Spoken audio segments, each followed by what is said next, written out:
Miigwech. For those of you that may not know Ralph Rowe, Ralph Rowe has been described as the most prolific pedophile in the history of this country. He was a police officer in the 60s in Southern Ontario, mainly in the Nishnawbe territory in Manitoulin Island. But in around 1971, the Anglican Church of Canada hired Ralph Rowe, or they trained Ralph Rowe to be a minister. And they also gave him a plane because he was a pilot. And so he had access to all our communities in the remote north all year round. He would have a float plane in the summertime, a ski plane in the wintertime. And then the Boy Scouts of Canada, when they heard that this guy was working for the church, they hired him to be also a Boy Scout leader. And so he had all this access to our communities, including my community of Musqueam, and he just flew all over the place. And I remember the first time that he came to my community of Musqueam, it was like you could hear this plane in the summertime, and it was very rare in those days, in the early 70s, to actually have a plane come into your community. But we heard this plane, and back in the day, all of us in the community, our little community, would go down to the dock. And you could see this plane was coming closer and closer. We were there, and out stepped from this plane this white man wearing a collar, and introduced himself as the minister of the church. And so that's how he began. That's how he was able to gain access to our communities. And from 1970 to the 80s and to the 90s, it's been estimated that he abused over 500 children.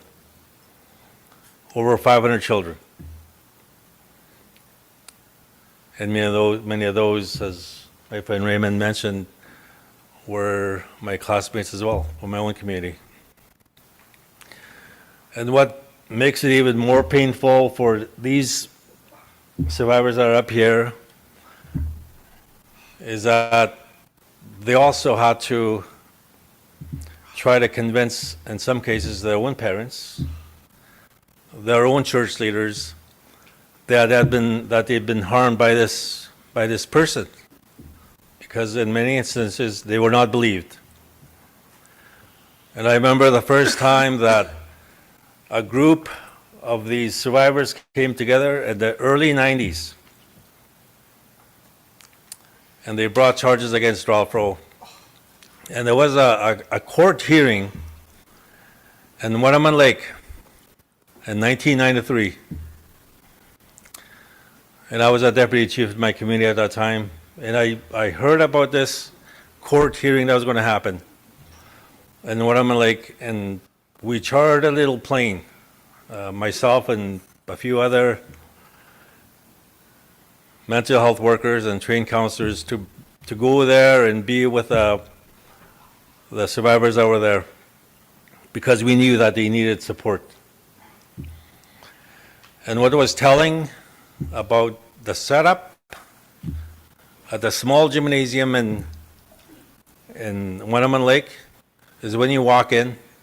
When I walked in, on one side is where the survivors that had brought charges against Ralph Rowe. I forget how many, maybe 6 or 7 of them. Micah was one of them. And on the other side was Ralph Rowe. And who was sitting with Ralph Rowe? Most of the native clergy from the surrounding communities. And the people like Micah and the survivors were by themselves. And that's where we went and we sat with them. Because even then, I knew that it must have been so hard for them to come to that point where they had enough courage to tell somebody, a police officer, a lawyer, to bring those charges against this individual, Ralph Rowe. And now we are getting phone calls from the Anglican Church that they want to apologize. And we've been working with the primate, that's the leader of the Anglican Church of this country, telling us how that apology should be done in a way that will bring some measure of healing to these guys behind me. But it's not just them.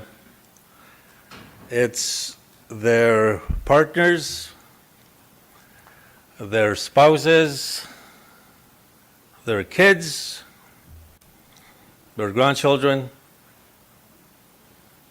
In terms of the harm, you cannot measure it. We cannot calculate the degree and the scope of the harm that's been done to our communities. If you look at the suicides in the non-territory starting from 1985 to 1986, 87, you will see that the hardest hit communities in the mid-80s were Kingfisher Lake, Winneman Lake, Wapkika, KI, and these are the communities where Ralph Rowe actually lived in. And he would travel from those communities to other communities. And when we talk about where we are right now with the many social challenges that you try to address, or that we are all addressing in our communities, you can trace that back to this devastating legacy of Ralph Rowe.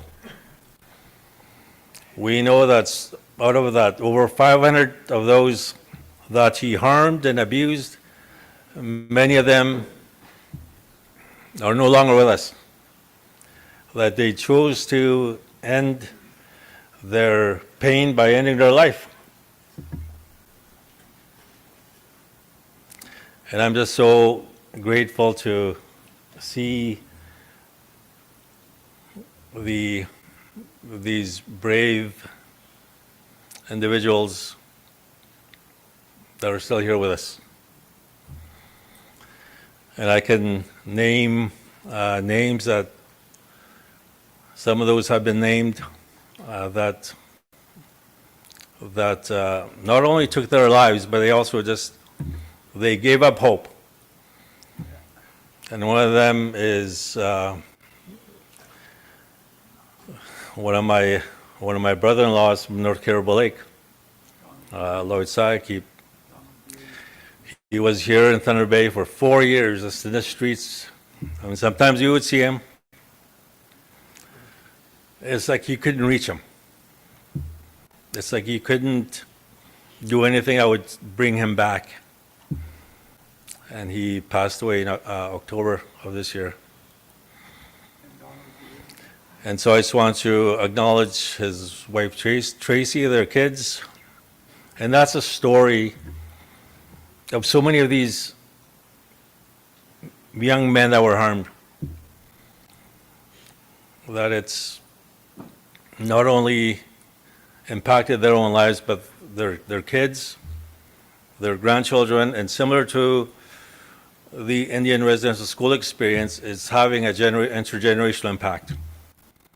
And many of them are in jail. And that's the other thing that, as leaders, as political leaders, as church leaders, we also need to recognize the fact, the injustice that they faced While Ralph Rowe is still, he's enjoying his freedom in Surrey, BC. And many of these guys are in jail. And when you talk about the rates of incarceration of our people in Nishnawbe or Kenora or Monteith and elsewhere, you can trace back to what you heard here today. And so I just want to say to them that we stand with you. We will support you, and we will do everything we can to ensure that you stay on that healing path. Yes.